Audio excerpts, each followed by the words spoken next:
السلام علیکم۔ آج سے تقریباً 14 سال پہلے کی بات ہے۔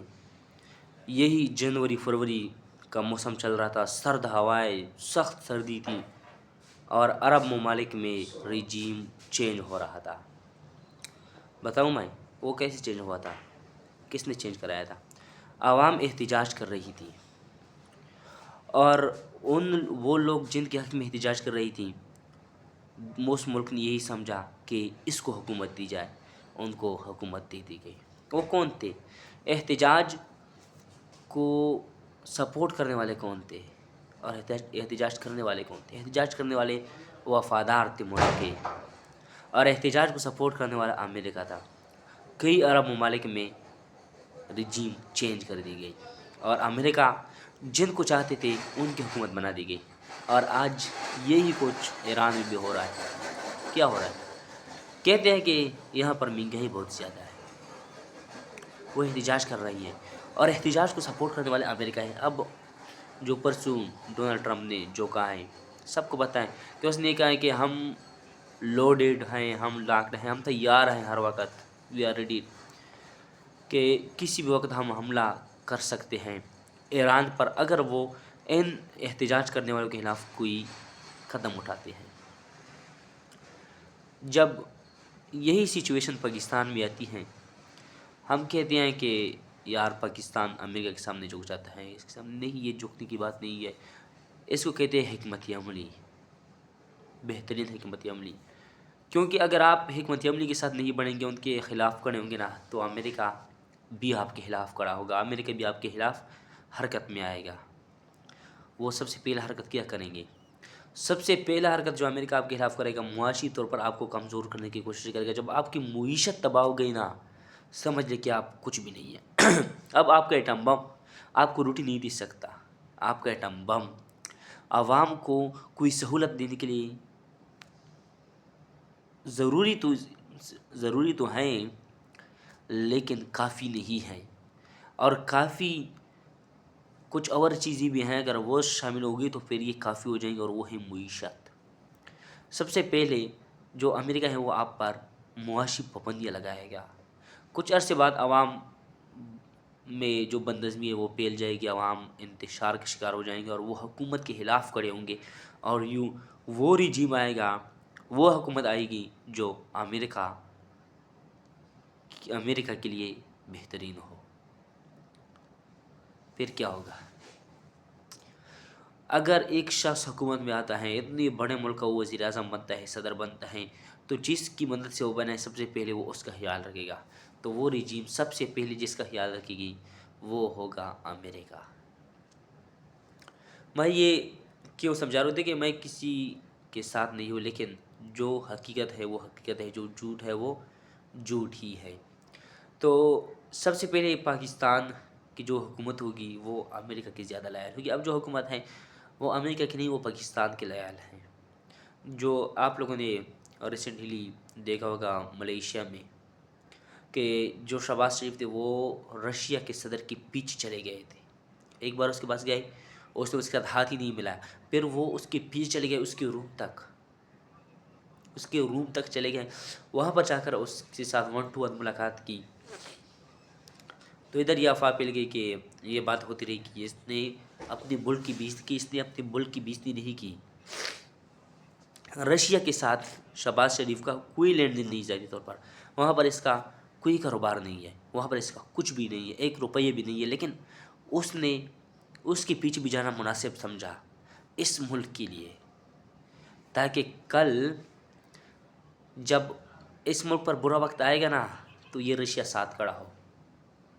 کسی کے ساتھ اپنے تعلقات اگر یہ لوگ خراب نہیں کرتے، چائنا میں ان کی کوئی پراپرٹی نہیں ہے، لیکن کیوں تعلقات قائم کیے ہوئی ہے؟ اس ملک کی خاطر۔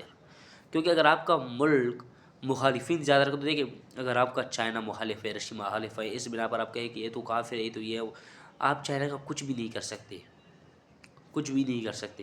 جو اسرائیل ہے، پاکستان بھی ان کا مخالف ہے، لیکن امریکہ کے ساتھ پاکستان نے ہاتھ ملایا ہوا ہے۔ یہ ہے حکمت عملی۔ ایران بھی ایسا کر سکتا ہے۔ اگر اس حکمت عملی کے ساتھ ایران آگے جائے گا تو عین ممکن ہے کہ جو امریکہ ہے وہ ایران سے یہ پابندیاں اٹھا لیں۔ اگر آپ ایسے ہی ان کے مخالفت میں جائیں گے جیسے چھوٹے بچوں کی طرح آتے ہیں تو اس کا کوئی فائدہ نہیں ہوگا، اس کا نقصان ہی ہوگا آپ کو، اور کچھ بھی نہیں ہے۔ میں آپ کو بتاؤں وینزویلا کے ساتھ اب کیا ہو رہا ہے۔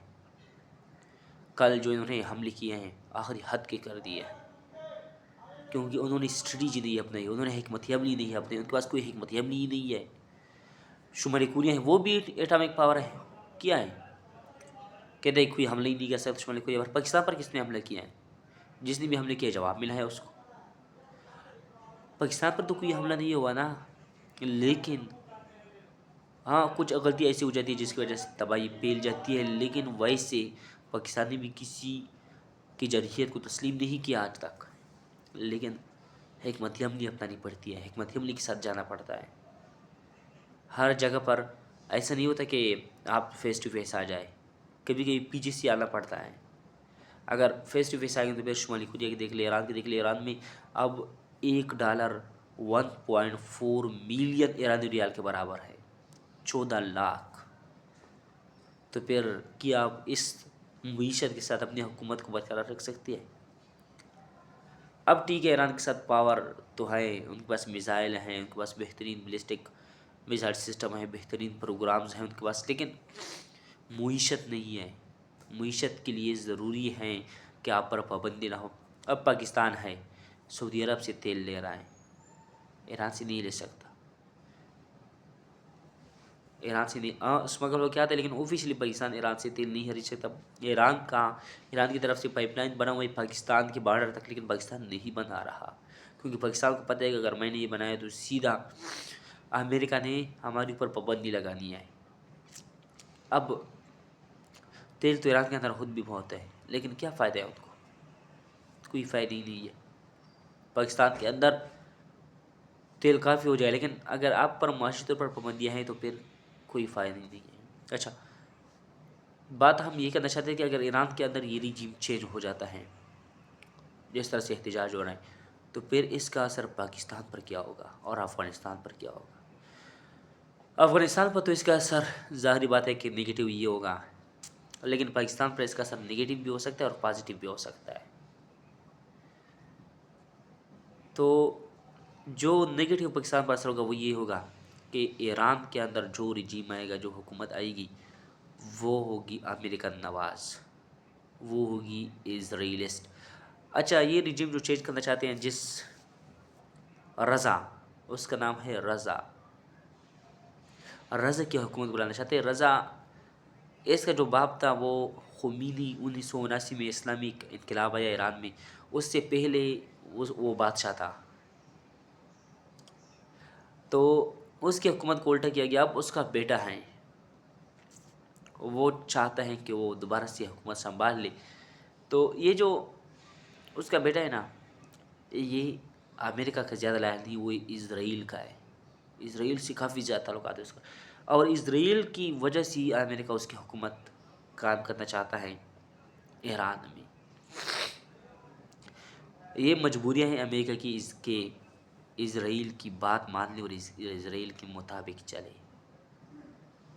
اب جو بیسک مسئلہ ہے وہ یہ ہے پاکستان کے لیے کہ اگر اس کی حکومت بنتی ہے تو وہ تو اسرائیل کے ساتھ ملی ہوگی۔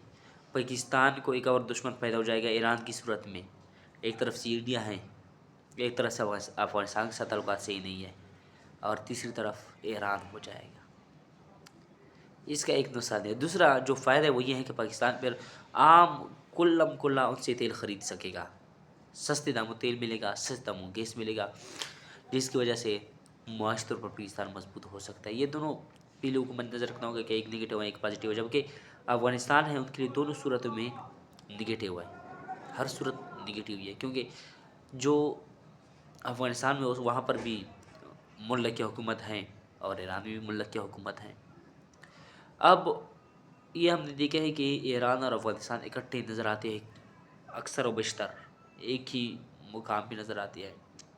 افغانستان کی تجارت بند کر دی گئی تو چابہار کی بندرگاہ ایران نے دی کہ کسی وقت جب چاہو تجارت کر سکتے ہو، کوئی مسئلہ نہیں ہے۔ لیکن جب اس کی حکومت آئے گی تو اسرائیل نواز، امریکن نواز، وہ تو پہلے سے افغانستان والے اینٹی امریکن ہیں تو افغانستان کے لیے مشکلات ہوں گے اور بہت زیادہ مشکلات ہوں گے. دیکھتے ہیں آگے کیا ہوتا ہے. لیکن ابھی تک کا جو سسٹم ہے وہ تو یہی کہتے ہیں کہ ایران بھی یہ رجیم چینج کر ہی رہیں گے. لیکن کیا ایران ایسا کر دے گا؟ نہیں. لیکن چلو پھر بھی دیکھتے ہیں، کیونکہ آج تک 90% امریکہ کامیاب رہا ہے رجیم چینج کرنے پر. جہاں پر جائے رجیم چینج کر لیتا ہے اور اپنی مرضی کی حکومت بنا لیتا ہے. لیکن اب دیکھتے ہیں کہ ایران میں ایسا کر پاتے ہیں کہ نہیں کر پاتے، کیونکہ عراق میں ایسا نہیں کر پائے تھے. بشار الاسد کافی عرص تک تحت پر قائم رہے، لیکن آخرکار پھر الجولانی کی مدد سے انہوں نے وہ بھی کر دیا. الجولانی مجاہد سمجھا جاتا تھا کہ داعش کا یہ ہے وہ ہے، لیکن کیا ہوا؟ امریکہ نواز نکلا. کبھی بھی کسی پر بھروسہ نہیں کیا جا سکتا. کوئی بھی کسی بھی وقت کسی پلڑ میں جا سکتا ہے. لیکن اکثر بیشتر جن کا ہم جانتے ہی نہیں ہے وہ ہمارے دشمنوں کے ساتھ ہی ملے ہوتے ہیں. خاتمہ کرتے ہیں اپنے پروگرام کا اس دعا کے ساتھ کہ اس طرز پاک پہ اتری وہ فصل گل جس سے اندیشہ نہ زوال نہ ہو. والسلام وما علینا الا البلاغ المبین.